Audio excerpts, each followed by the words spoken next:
Catastrophe of a Fatherless America. Jerry Newcomb notes how illegitimacy and dad-absent homes harm society. It's on W&D. Much of the mayhem we see today is linked to fatherlessness. Around this time we celebrate Father's Day, but recently fathers in our culture have not appeared very important, at least according to Hollywood and other culture shapers. We used to have programs like Father Knows Best or Leave It to Beaver, with a respectable father figure. Then we devolved to Archie Bunker on All in the Family. He was a stereotypical, bigoted, benighted patriarch who was not worthy of emulation. Then we devolved to Homer Simpson, the buffoonish dad who was anything but a role model. Of course, in many households today, there is no dad, and that's a serious problem. So many of the children in fatherless homes begin life at a serious disadvantage. The breakdown of a family at large has caused a huge crisis in our society. For instance, statistics shows the majority of prison inmates come from broken families. Fatherlessness is a serious blight on American life. As the family goes, so goes society.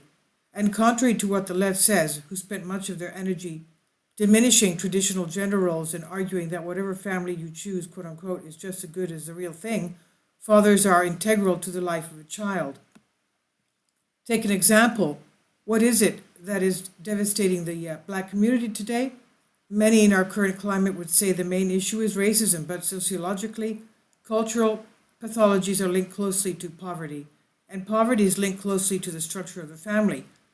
Government subsidies, by which the left buys votes, has created a permanent underclass of people by subsidizing fatherlessness and unemployment. Prior to the Great Society, the rate of illegitimacy in black community was relatively low and families were intact. And as economist Thomas Sowell points out, the poverty rate for African Americans fell by 40% from 1940 to 1960, just before the Great Society welfare programs began. Today, the illegitimacy rate is over 75%, which is devastating by virtually all accounts. I remember many years ago when I attended an evangelical church in Chicago, that was a little one on liberty, the liberal side. One of the lay leaders, a man got up and prayed, and he said, "Our Father, our Mother." I was thinking, what? So I asked him after the service about the unorthodox prayer. His response was that the church was in the shadow of the most notorious housing project in the city, Cabrini Green. Fatherlessness was a huge problem there. Most people growing up there had a negative feeling about their earthly father because he was absent or drunk or abusive. Cabrini Green was such a disaster that it has since been torn down. In his book, Hearts of the Fathers, Charles Crismier notes that many American children today lack the God-ordered earthly anchor for soul security because dad is not in the home. He notes it is a well-known, seldom discussed, whether the church house or the White House, that fatherlessness lies in the root of nearly all of the most glaring problems that plague our modern, now post-Christian life. For example, take the issue of poverty. Crismier says children living in female-headed homes have a poverty rate of 48%, more than 4 times the rate for children living in homes with their fathers and mothers. He points out that fathers are so important in the Bible, beginning with God the Father, that the words Father, fathers, forefathers appeared 1,573 times. Obviously, children in fatherless homes can't survive and even thrive despite that handicap. But what a better thing it is to follow God's design for the family. There's also a link between fatherlessness and unbelief. About 20 years ago, when he was a professor at New York University, Dr. Paul Vitz wrote a book, The Faith of the Fatherless.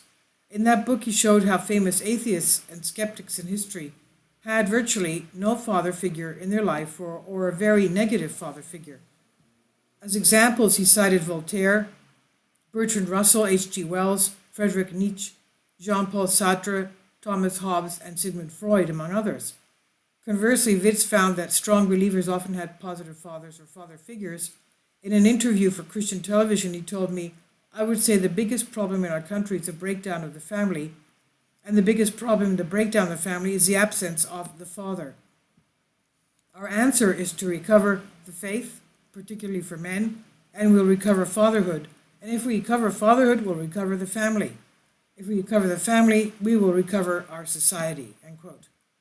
If you're a father and you stay with your children and love your wife, you're a real hero and a role model. Keep it up. Our nation is counting on you. This is on WND.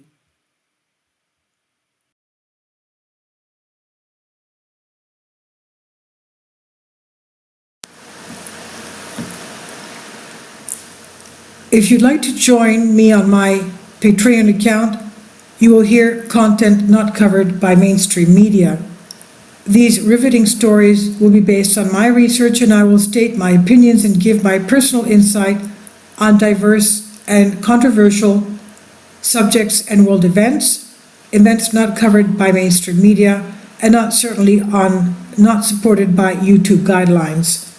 So whatever I have on my Patreon, most of those will not be on my YouTube channel. Please consider becoming a member today. More of the most significant and important videos will be on my Patreon channel. Your support helps me to continue my research and keeps this YouTube channel alive. And we depend on your support, your generous charity, because we help economically challenged families here in Athens, Greece, in Kapota, and we also help the young generation with university tuition and the community around our church. Thank you.